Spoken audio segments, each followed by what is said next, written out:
Иса Мәсіхтің шомылдыру рәсімінен өтуі мейрамы жайлы Франсис папаның уағызы.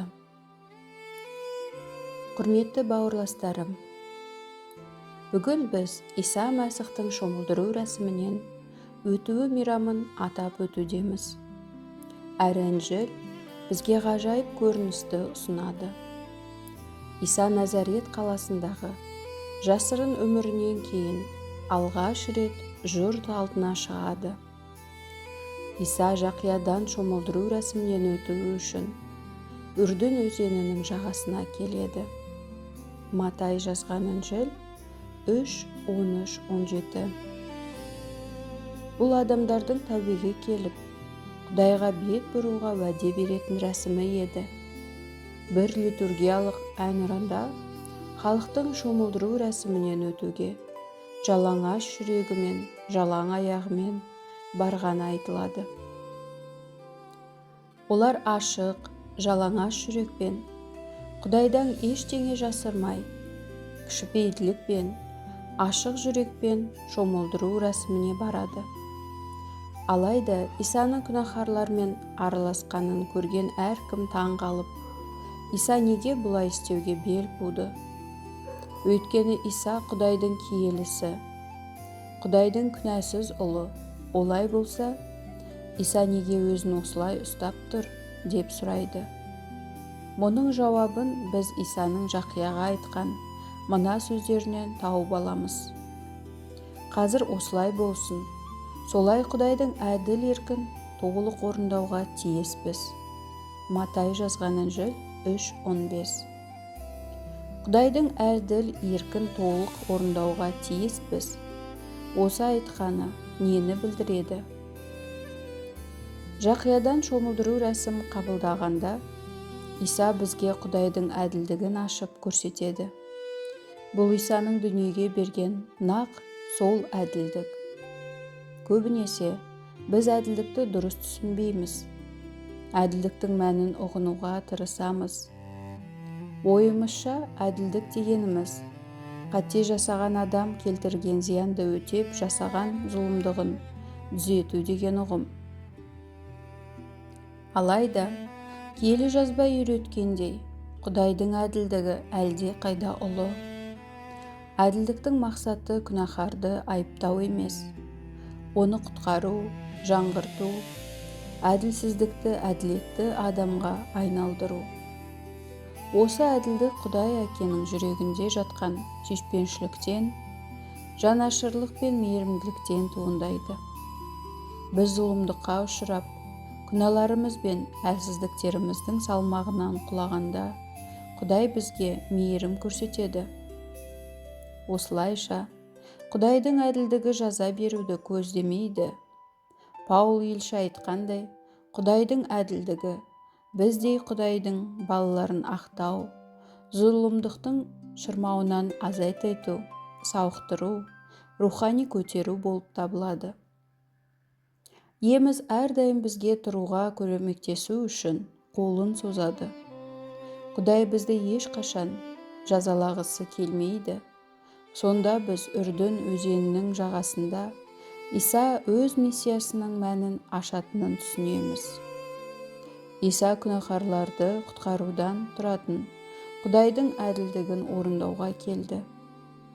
Иса дүниенің күнәсін мойнына алып, бізді құтқару үшін, әрі рухани батып кетпеуіміз үшін тозақ пен өлімнің өзеніне түсуге келді.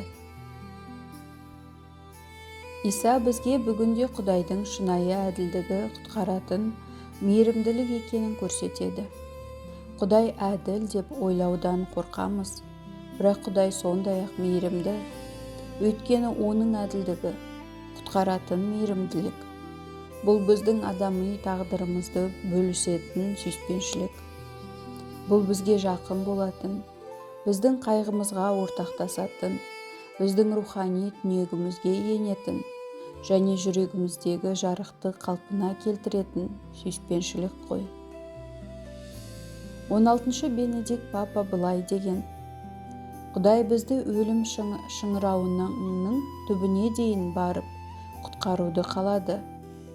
Құдай мұны әрбір адам, тіпті рухы төмендеп кеткен және енді аспанды көрмейтін адам да Құдайдың қолын таба алуы үшін істеген. Қараңғылықтан шығып, жарықты қайта көру үшін ұстауға болатын Құдайдың қолын таба алу үшін. Сол үшін адам жаратылған.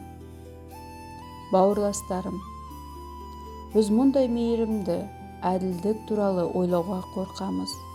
Бірақ келесі туралы ойлайық. Құдай мейірімді екен. Құдайдың әділдігі мейірімділік. Құдай қолымыздан ұстасын.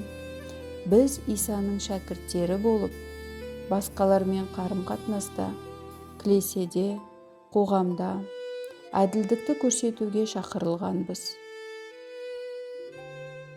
Қаттал соттаушы сияқты әрекет етпей, адамдарды жақсы және жаман деп бөлмей, барлығын мейірімді адам ретінде қарауға, бауырластарымыздың жарақаты мен әлсіздігіне жанашыр болуға, соларды рухани тұрғыдан көтеруге шақырылғанбыз.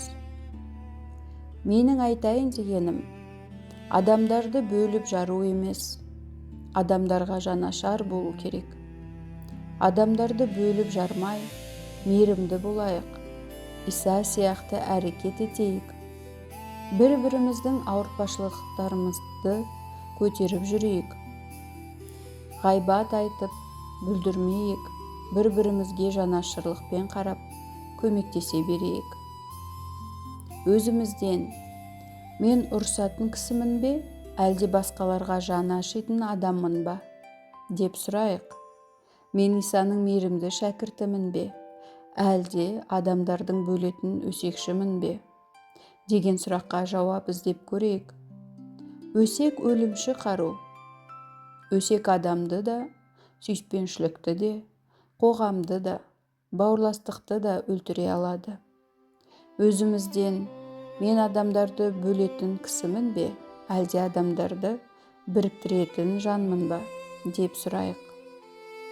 Мәңгілік өмірге ие болуымыз үшін Исаны дүниеге әкелген, әрі оны біздің адами әлсіздігімізбен бірге қосқан Мариям Бикешке дұға етейік. Әулие Мариям Бикеш, біз үшін дұға ете көр. Аумин.